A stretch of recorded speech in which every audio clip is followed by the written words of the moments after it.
성경에 보면 우리가 자주 듣는 것 같지 않습니다만은 제일 많이 나오는 단어가 하나님, 엘로힘이라는 단어와 더불어서 그 다음에 많이 나오는 단어가 슈버라는 말입니다. 슈버라는 말이 돌아가자, 하나님께 돌아가자 하는 말이에요.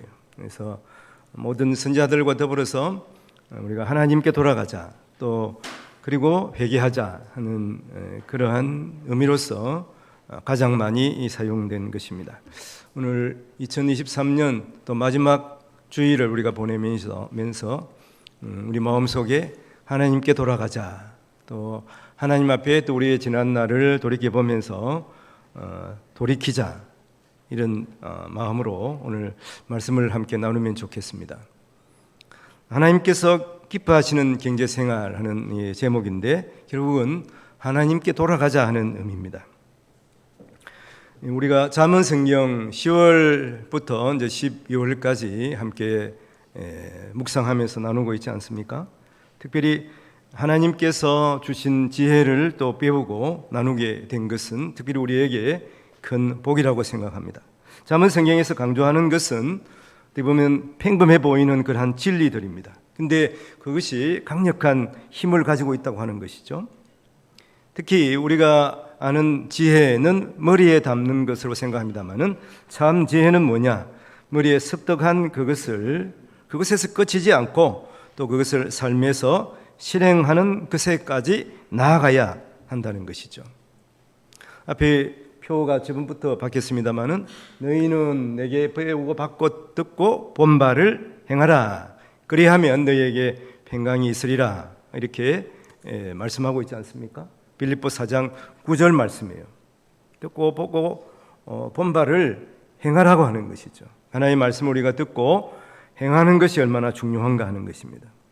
평범한 진리를 지키지 않고 당장의 눈앞의 이익이나 또 자기의 욕심으로 말미암아 사실은 수많은 사람들이 실패하기도 하고 결국 나중에는 땅을 치면서 후회하기도 하고 또 그런 대부분의 사람들은 결국은 스스로 멸망의 길을 간 것을 우리가 역사를 통해서 알 수가 있습니다. 한동안 베스트셀러가 된 책이 있었는데요. 내가 정말 알아야 할 모든 것은 유치원에서 배웠다 하는 책인데 이 로버트 풀검의 책입니다. 여기에서 기억에 남는 말은 특히 인생의 우리 지혜는 대학원에서 또 우리가 배운 그 정상 꼭대기에서 있는 것이 아니고 사실은 인생의 지혜는 유치원이나 주일학교의 모래 속에 파묻혀 있었다, 이렇게 이 사람이 이 책에서 고백하고 있습니다. 이 책에서 저자 자신의 그런 생각, 소회를 밝히고 있는데 사실은 이제 이 풀검 이분은 또 목사님이시기도 합니다. 그리고 목사님이시면서 또 사회의 다방면에서 또 정권업도 또 경험하고 여러 가지 회사의 일도 CEO로 또 이렇게 하신 경력이 있습니다. 그래서 사회에서 이 다방면의 경력을 쌓은 분입니다. 그래서 그 삶 가운데서 자신이 배우고 느낀 그러한 그 일상사를 사실은 소개하고 있는 것이죠. 그런데 지나서 보니까 사실은 유치원에서 배운 것만을 잘 기억하고 실천하며 우리가 충분히 반듯한 그런 사람이 될 수 있다고 하는 것을 깨달았다고 하는 것입니다. 그가 유치원에서 배운 것들을 저기 소개하고 있죠. 자기 가진 것을 서로 나누라 하는 것이고 또 공정하게 행동하라, 정의롭게 행동하라는 것이죠. 그리고 남을 때리지 말라 하는 것입니다. 남을 때렸으면 미안하다고 하라 하는 것입니다. 그리고 사용한 물건은 항상 제자리에 놓으라고 하는 거예요. 그리고 내 것이 아니면은 가져가지 말라고 하는 것입니다. 그리고 그 다음 보면 음식을 먹기 전에는 그 손을 씻으라 하는 말이에요. 그 다음에 넘겨보세요. 변기를 사용한 뒤에는 물을 내리라 하는 말과 더불어서 특히 이제 균형 잡힌 그러한 생활을 하라 하는 것이죠. 매일 또 공부도 하고 또 우리가 필요한 생각들도 해야 되겠죠. 또 그림도 그려 나가야 하는 것이고 노래도 부르고 때로는 춤도 추고 놀기도 하고 또 일도 하라고 하는 것입니다. 그리고 이제 매일 오후에는 낮잠을 자라 이런데 그거는 또 맞지 않을 수도 있습니다만은 특히 밖에 나가면 차를 조심해라. 그리고 밖에 나가면은 가능하면 손을 잡고 다니라 하는 것이죠. 그리고 우리의 일상사에서 경이로움을 느끼라 이렇게 말하고 있습니다. 스티로폼 그 컵에 든 작은 씨앗을 기억하라고 하는 것이죠. 뿌리가 나고 잎이 자라지만 아무도 어떻게 자라는지 그것을 잘 모른다. 그러나 사실은 우리는 이와 같이 그 씨앗과 같은 거예요. 조금만 작은 것에서부터 항상 시작을 했다 하는 것을 잊지 말라고 하는 것이죠. 그다음에 건붕어와 햄스터와 흰지와 스티로폼 컵 속의 작은 씨앗마저도 모두 죽는다 하는 것이. 그것은 우리도 마찬가지다 하는 것입니다. 이 모멘토 모리가 하는 말인데 사람은 항상 죽는다. 누구나 생명이 있는 것은 다 죽게 된다 하는 것이죠. 로마의 그 장군들이 전쟁에 승리하고 이제 그 개선문을 통과하기 전에 항상 뒤에 이제 잡은 노예들을 데리고 오지 않겠습니까? 그러면서 노예에게 그 말을 항상 하라는 거예요. 모멘토 모리. 사람은 항상 죽는다. 그것을 기억해라. 영광의 자리에 있을 때 그것을 기억하고 살아가라. 이렇게 말하고 있습니다. 사실 이 책은 1988년 같은 대단한 그러한 나와서 히트를 쳤습니다. 유치원에서 배운 것만 잘 실천해도 우리가 충분히 지혜로운 사람이 될 수 있지 않겠습니까? 오늘 이 말씀에 보면 그렇지 않습니까? 사실은 이 말은 한편 보면 우리가 그만큼 어릴 때 바른 가치관을 심어줘야 한다. 부모의 역할이 그만큼 큰 거예요. 물론 유치원에 다니지 않은 분도 분명히 있어요. 저도 유치원에 못 가봤습니다만은 부모의 영향이 얼마나 큰지, 부모가 자녀들을 잘 가르쳐요. 어릴 때 그 가치관을 심어줘야 돼요. 하나님을 우리가 어떻게 섬겨야 하는 것인지, 우리가 이 세상에서 어떻게 살아가야 하는 것인지, 사실은 어릴 때 한 4살, 5살 그 때에 우리의 가치관의 한 90%가 형성이 된다고 하는 거예요. 그만큼 어릴 때는 모르니까 그럴 수도 있겠지. 넘어가면 안 된다는 것입니다. 그때 잘못한 것을 분명히 고치도록 잘 가르쳐야 하는 것이죠. 성도인 우리가 바른 길을 또 걸으려고 할 때는 우리가 끊임없이 세상의 유혹의 손길을 우리가 당하게 되는 것입니다. 마귀사탄은 우는 사자같이 상길자를 찾는다고 성경은 기록하고 있지 않습니까? 그러므로 성도인 우리는 이 세상의 어떤 이러한 유혹들을 떨쳐버리고 주님이 보이신 바른 길, 생명의 길을 선택하며 나아가야 하는 것입니다. 잠언 성경에서는 특별히 이 경제적인 그러한 부분에서 말을 많이 하고 있습니다. 정직한 소득, 그 다음에 사랑의 소비를 통해서 성도의 바른 경제 생활을 할 것을 소개하고 있습니다. 세상에 부족한 그러한 것들을 우리가 늘 바라보면서 부정한 재물의 유혹을 피해야 하는 것이고 또 이기적인 욕심을 버려야 합니다. 그래서 하나님을 기쁘시게 하고 많은 사람들에게 유익을 주는 이러한 경제 생활을 해야 하는 것입니다. 그리고 위해서는 먼저 성실하게 소득을 얻어야 합니다. 오늘 18절 말씀에 이런 말씀이 있지 않습니까? 성실하게 행하는 자는 구원을 받을 것이나 굽은 길로 행하는 자는 곧 넘어지리라. 이것은 일반 계시예요. 일반 계시라는 것은 모든 사람이 다 알고 있다고 하는 것입니다. 성실하게 소득을 얻어야 한다. 오늘 말씀 18절에서 분명하게 성실하게 행하는 자는 구원을 받을 것이라 그렇게 말하고 있습니다. 오늘 19절 20절에도 그런 말씀이 있어요. 자기의 토지를 경작하는 자는 먹을 것이 많으려니와 방탕을 따르는 자는 궁핍함이 많으니라. 충성된 자는 복이 많아도 속히 부하고자 하는 자는 행벌을 면하지 못하리라. 이 잠언 성경 저자 솔로몬 역시 이 성실하게 살아가야 복을 받는다. 그 사람이 부하게 된다고 이렇게 말하고 있습니다. 특히 그 당시에 이제 성실하게 사는 방법 여러 가지가 있겠습니다만은 땅을 잘 경작하는 사람이라고 이렇게 말하고 있지 않습니까? 그 사람이 하나님의 구원을 얻고 풍요롭게 되고 바르지 않는 길을 도모하거나 방탕한 길로 가는 자는 결국 망하게 되고 궁핍하게 된다고 말하고 있습니다. 사실 빠르게 큰 소득을 얻으려고 하다가 사람들은 손해를 많이 보기도 하지 않습니까? 큰 소득을 위해서 또 농사하는 일도 보면 지금은 이제 대량 생산 체제가 돼서 뭐 큰 소득을 얻기 위해서 다수학 제품을 뭐 출하하려다가 하여튼 뭐 하우스를 크게 보니까 어떤 사람들은 몇 억씩 이렇게 융자를 받아가지고 정부로부터 큰 하우스를 하시는 분이 있어요. 물론 그게 잘 되면 되지만 안 되면은 하여튼 몇 억씩 빚을 지게 되는 농부들도 그렇게 되는 경우를 보았습니다. 그러니까 물론 그것이 좋은 투자일 수도 있겠습니다만은 너무 과하게 항상 투자하면 안 되는 거예요. 돈을 한꺼번에 많이 벌려고 하면 안 되는 것입니다. 한때 우리가 영끌족이라고 있지 않습니까? 젊은이들이 집을 막 사기 시작했어요. 막 영혼까지 끌어다가 집을 샀다고 하는 거예요. 그렇게 해서 지금 이런 경매에 나온 집들이 대부분 그런 사람들이에요. 영끌족들이 감당을 할 수가 없어가지고 결국은 집값이 내리니까 그것을 감당할 수 없어 경매에 나오는 이런 경우가 많다고 하는 것이죠. 결국은 파산하게 된 일평생을 통해서 빚을 갚아야 하는 이러한 처지가 되기도 합니다. 속히 부하려고 하다가 행보를 면치 못한다고 하는 의미가 무엇이냐 하면 결국은 그것은 이 부정적인 그러한 방법을 동원하고 또 갑자기 하여튼 큰 부자가 되기 위해서 하여튼 불법을 저지르는 것을 말하는 것입니다. 그러니까 그 당시에 농사를 짓듯이 성실하게 일해서 소득을 얻는 것이 바르게 사는 길이고 또 부자가 되는 길이라고 하는 것이. 그 길이 사실은 조금 갑갑해 보일 수도 있지 않겠습니까? 그러나 하나님께서는 우리가 성실하게 이렇게 버는 것을 기뻐하시는 것이죠.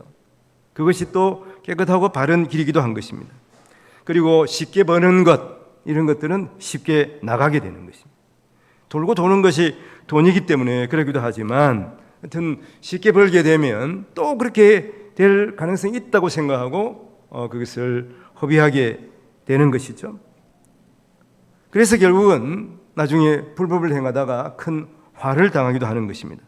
그러니까 성도인 우리는 속히 부자가 되겠다 하는 유혹을 물리치고 성실하고 정직하게 땀의 결과로 정당한 소득을 얻는 것을 힘써야 되고 그것을 기뻐해야 하는 것입니다. 자신이 수고하지 않고 일확천금을 노리는 것은 어리석을 뿐만 아니라 악하기까지 한 것입니다. 방탕한 이익은 불의한 행동의 결실일 뿐입니다. 성실하고 정직한 사람이 결국은 성공한다 하는 이 가르침은 너무나 평범한 것이죠. 진보하기까지 하지 않습니까? 그렇지만 우리가 살아가는 사회에서 꼭 지켜야 할 중요한 가치임을 잊지 말아야 하는 것이죠. 이것이 너무나 중요한 것입니다. 그리고 두 번째는 여호와를 의지하는 자가 풍족하게 되는 것입니다. 오늘 25절 말씀에 보면 욕심이 많은 자는 다툼을 일으키나 여호와를 의지하는 자는 풍족하게 되느니라 이렇게 말하고 있습니다. 재물에 대한 욕심을 내놓고 주신 그 하나님의 은혜를 감사하면서 하나님을 의지하는 자가 복을 받게 되는 것이고 그리고 그것이 하나님께로서 복받는 비결이라고 말씀하고 있습니다. 사실 욕심을 부려서 결국은 많은 것을 얻으려고 하다가 그렇게 되면 결국 다툼이 일어나게 되지 않습니까? 다툼이 일어나게 되면 서로에게 너무나 어려운 경우가 생깁니다. 사실 지금 온 세상에 지금 전쟁이 일어나고 있는데 그 전쟁이 왜 일어나겠습니까? 결국 서로의 다툼 때문에 서로 욕망 때문에 일어나는 것이죠. 그래가지고 결국은 망하는 사람이 누굽니까? 그 두 나라가 함께 어려움에 처하게 되는 것이죠. 어부지리를 딴 나라가 얻고 있는 것이죠.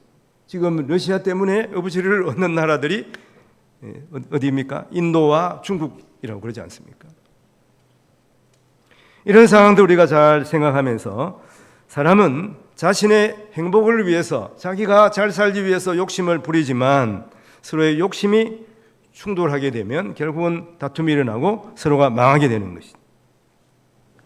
그것이 자연의 그러한 순리이기도 한 거예요. 이과 연관해서 보면 어떻습니까? 사실은 두 나라가 지금 네 나라가 전쟁을 하고 있지 않습니까? 전쟁을 함으로 말미암아서 어부지리를 얻는 나라도 있지만은 그것 때문에 우리 마음은 어떻습니까? 우리 마음도 불편하죠.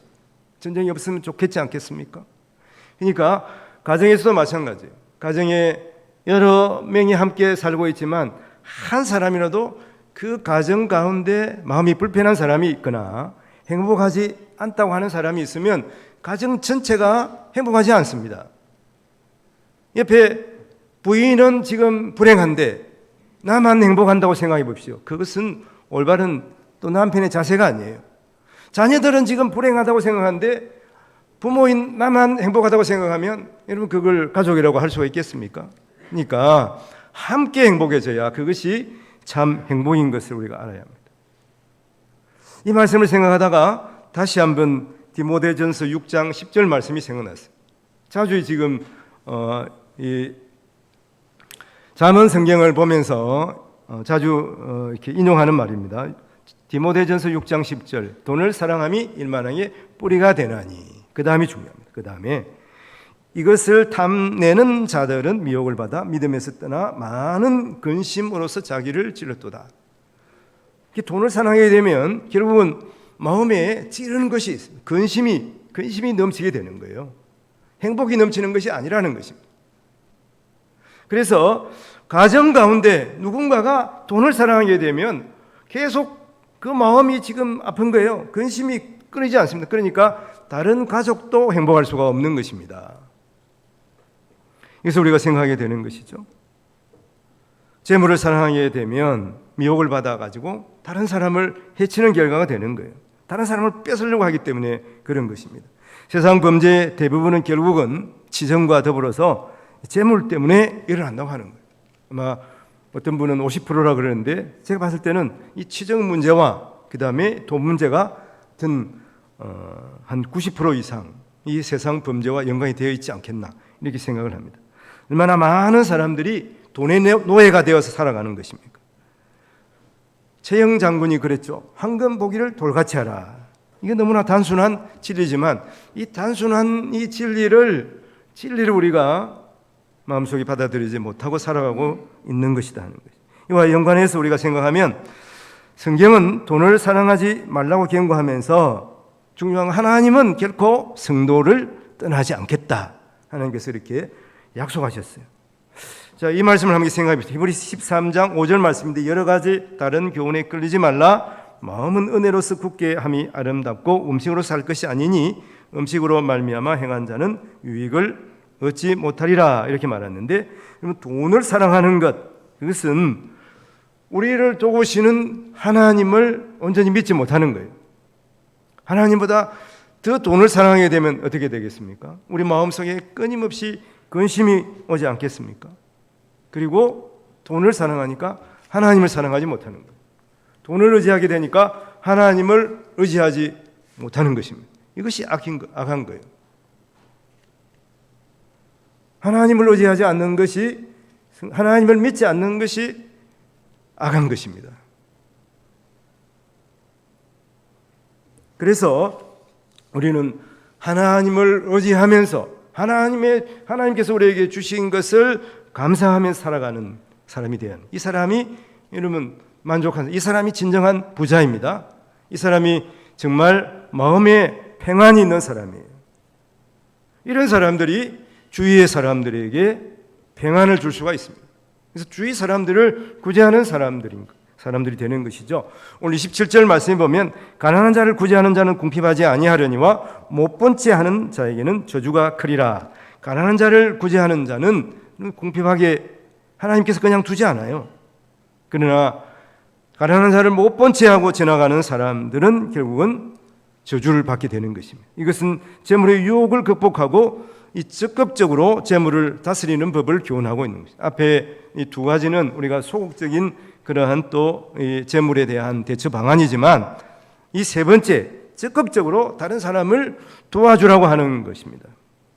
사람들은 많은 재물을 소유함으로 말미암아 행복하고 그 재물로부터 자유함을 누릴 것 같지만은 실은 그렇지 않습니다. 재물이 많아지면 많아질수록 그러면 근심이 더 쌓이게 되는 거예요.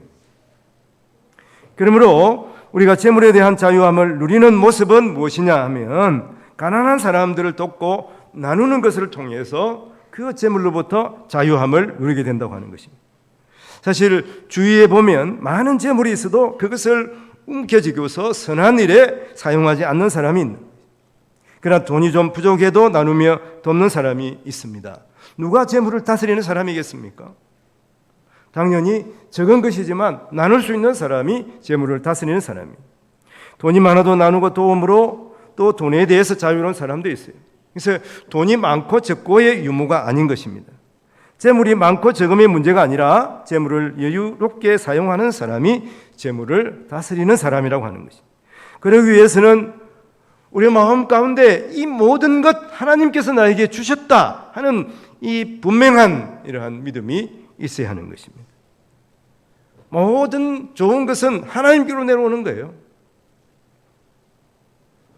그것이 하나님께로 내려오지 않는다고 생각하면 아무리 많은 재물도 그것이 나쁜 데 쓰일 수가 있다고 하는 거예요. 자기의 욕심을 위해 쓰일 수가 있어요. 그러나 하나님께로 내려온다고 생각하면 그것이 좋은 것입니다. 초대교회에 보면 성도들이 성령 충만을 받고 소유욕을 극복하고 자기 재물을 가난한 자들을 위해서 사용한 것을 볼 수가 있어요. 그래서 우리가 우리의 재물로부터 자유함을 얻는 것은 우리의 어떤 심정으로 되는 것이에요. 우리의 그런 어떤 성품으로 되는 것이 아니에요. 성령 충만함을 받아야 하는 것입니다. 사도행전 2장 44절 45절에 보면 믿는 사람이 다 함께 있어 모든 물건을 서로 통용하고 재산과 소유를 팔아 각 사람의 필요를 따라 나눠주며 이렇게 분명히 말하면서 초대교회 성도들이 어떻게 또 교회를 위해서 또 이웃을 위해서 사용했는가 하는 것을 말하고 있습니다. 우리 역시 마찬가지입니다. 자신의 소유를 내 것으로 여기지 않고 하나님이 주신 것으로 알고 감사하며 사용할 수 있으시기를 바랍니다. 우리를 유혹하여 탐욕에 빠지게 하는 사탄의 속임수에 결코 넘어가면 안 되는 것입니다. 하나님께서 우리에게 이런 능력을 성령으로 통해서 주셨습니다.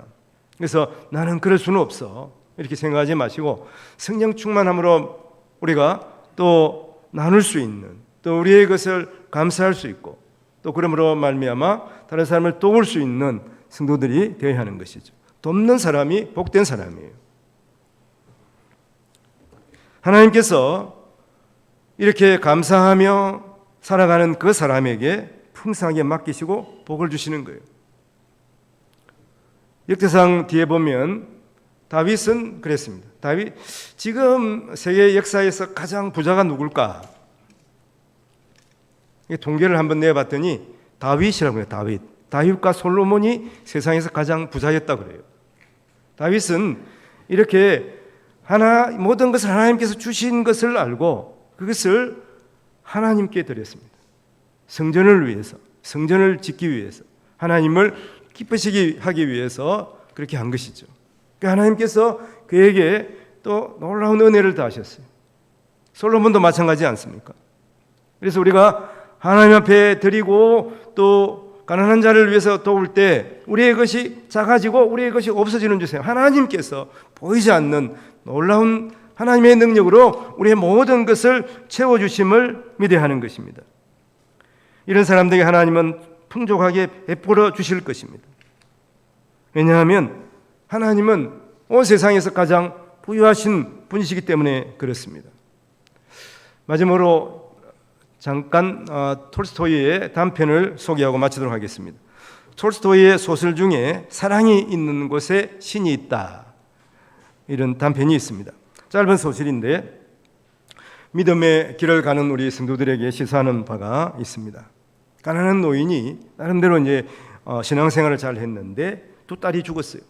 그리고 또 그 후에 자기의 사랑하는 아내마저 죽었습니다. 먼저 천국으로 보냈습니다. 그래서 이 사람은 살아야 할 필요를 느끼지 못했어요. 나도 빨리 죽어야지.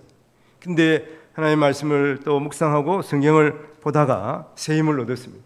그리고 이제 그 소원이 뭐냐 하면 내 살아생전에 하나님을 한번 보고 죽었으면 좋겠다.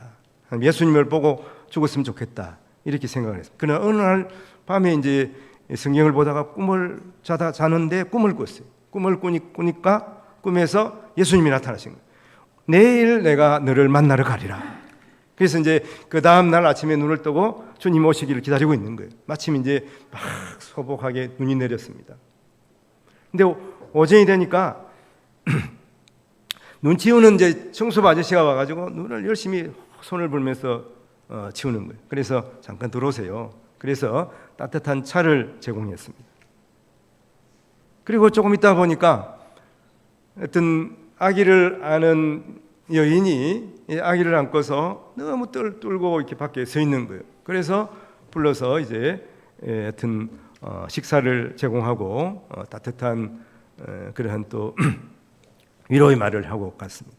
그 오후에 또 주님 오실까 또 기다리고 있는데 이제 주님을 기다리다가 밖에 한번 나갔습니다. 나가서 이제 조그마한 상점이 있는데 그 상점에서 어떤 소년이 그 상점에 사과를 훔치려다가 그 주인한테 걸려가지고 혼이 나고 있는 거예요.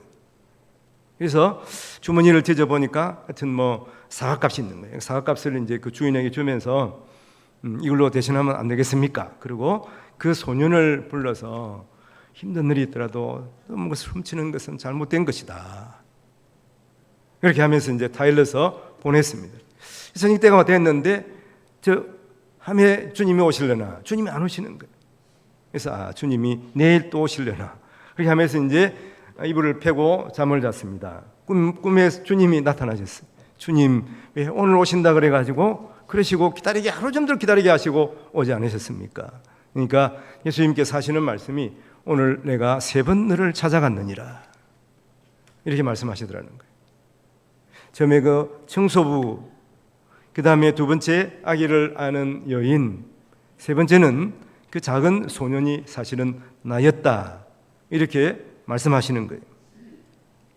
예수님께서도 마태복음 25장에 말씀하고 있거든요. 작은 소자에게 한 것이 내게 한 것이니라. 그럼 주위에 분명히 우리가 또 연약하지만 우리도 부족하지만 도울 사람이 있는 것입니다.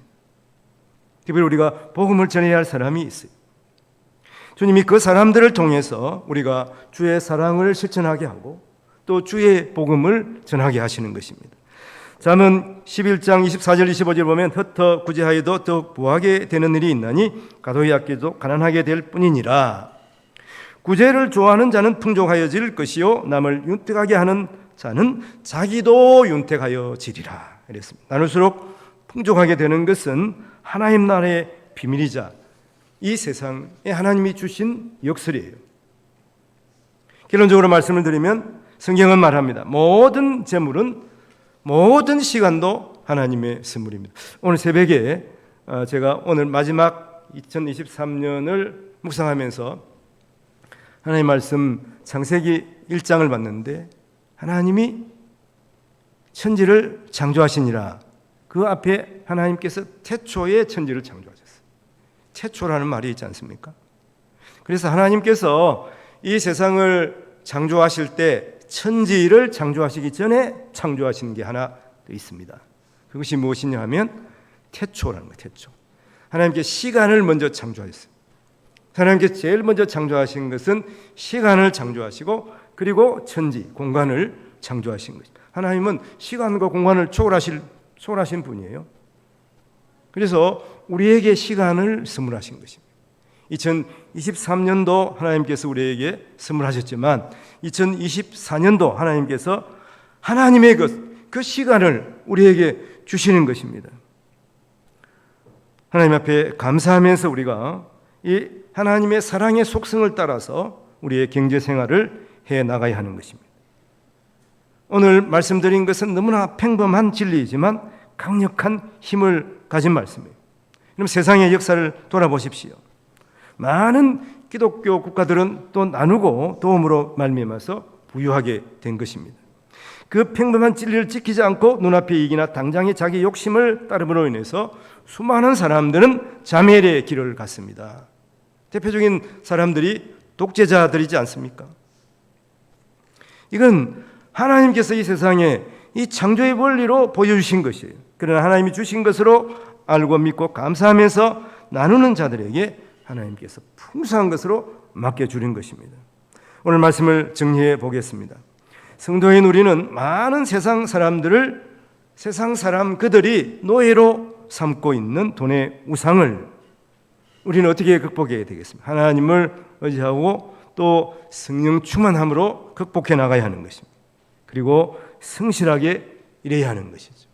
그리고 하나님이 주신 것을 감사하면서 만족할 수가 있고 또 이웃을 구제하고 그러므로 말미암아서 이들을 돕고 또 하나님께로부터 칭찬을 받고 세상 사람들로부터 좋은 평판을 얻음으로 말미암아서 하나님 앞에 영광 돌리는 우리 성도님들이 되시기를 주님의 이름으로 축원을 드립니다. 기도하겠습니다. 하나님 아버지, 저희를 사랑하셔서 우리를 자녀 삼아 주시고 오늘까지 주님의 은혜로 살게 하여 주심을 감사합니다.